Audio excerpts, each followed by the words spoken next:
All right, everybody, here's part 9 of the detailing series, actually talking about working the machine to do a finishing polish or any kind of product that you want on the car. Excuse me. So I already got started. I already did the trunk, the roof, and the hood. I got those parts out of the way because I'm having to kind of lean over the car and at the same time kind of be cognizant of not having the cord running up against the paint and marring the paint and everything like that. So it doesn't make for a good video as opposed to the side. So this is the canvas we're going to be working on right here, this little section right up front. And before we get started, I want to show you the condition that it's in right off the bat. So get the camera here from my camera person.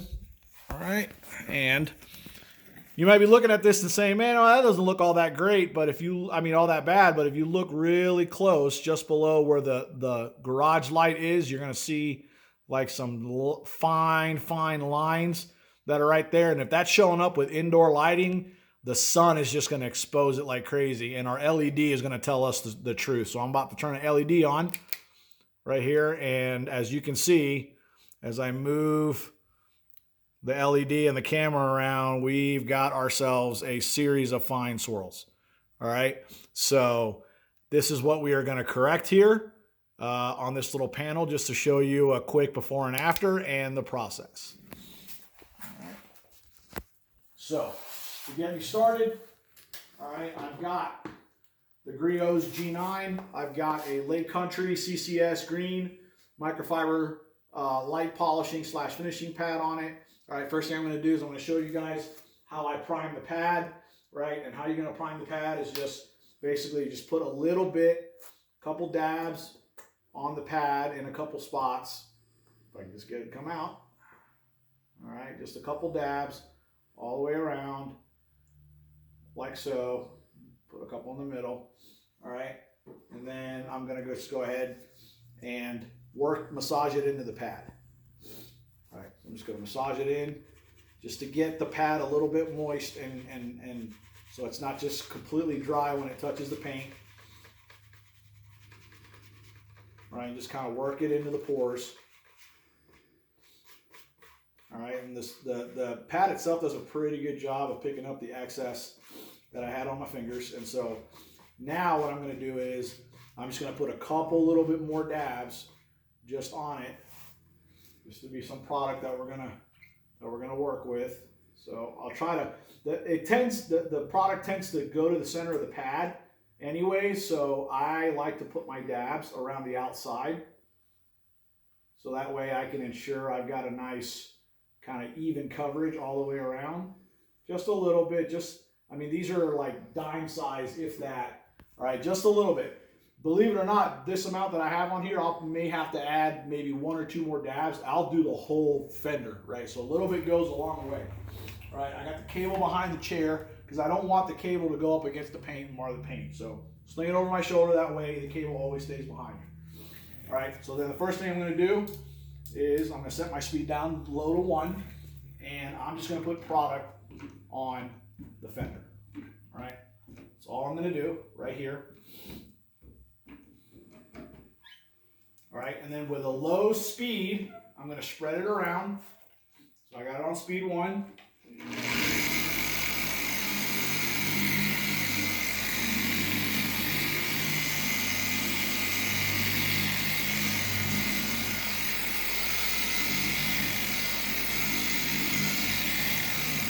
right, then I'm going to put it on 5 to work.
So if it doesn't come in through the camera, right, there's still quite a bit of product on this panel right now. And when I put my finger on the pad, it's still wet. So I probably don't even need to put any more on this if I want to go over this a few more section passes. But that was about 4 section passes, maybe 4.5, where I went kind of back and forth, you know, at least one time.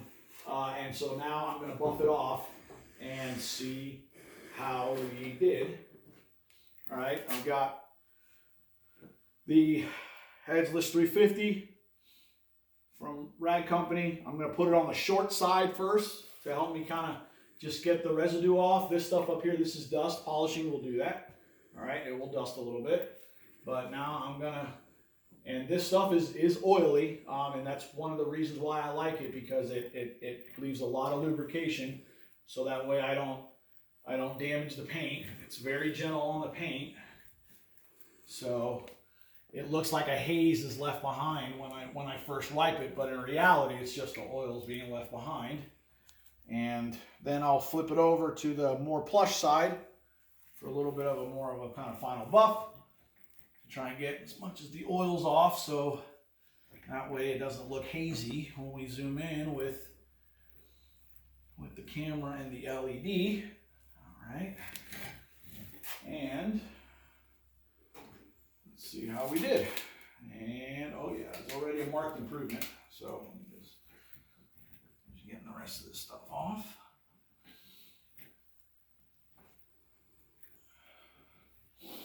All right, so again, with just a little bit of a light polish, all right, not a very aggressive pad, not a very aggressive product, all right, you're going to see, right, there's still a couple lines in there, right, which means I'll probably go over it again, but compared to what it was before, you can see a marked improvement, all right.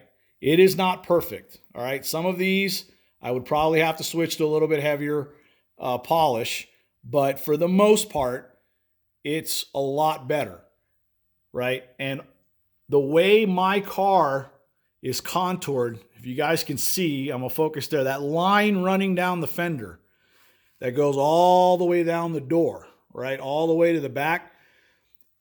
Above the line is a lot less forgiving than below the line, because that's the angle that the sun is hitting it at. So out at car shows, there's not a light down here, you know, showing a lot of these swirl marks.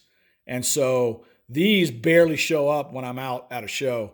These up here show up a lot more, and this up here showed up a lot cleaner than down here. But I'll probably hit this again with a few more passes, especially down low. And this was just with the finishing polish, right? I'm going to follow this up with another product, same exact procedures I just did. But it's called LVR 403, which is a little bit more finer polish, and then it's got the fillers and the acrylics in it that will probably make those whatever leftover fine scratches or swirls that are left to not be as prominent. But definitely going to probably not going to put any more product on this pad.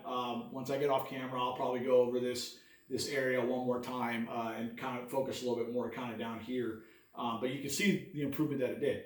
And that's what I do all over the whole car. And then once it's done and buffed, I will do it all over again with the LVR 403. And then it will sit. The car will sit for 2 days, 48 hours to let the acrylics cure. And then it will be ready for stuff like the show car glaze, which goes on a lot easier. It goes on kind of like a wax. And then the sealant and the waxes, which I will do by hand. So yeah, so anyways, hopefully you enjoyed this and learned a little bit about my procedure and how I do, and you see the before and after difference. So until next time, thank you.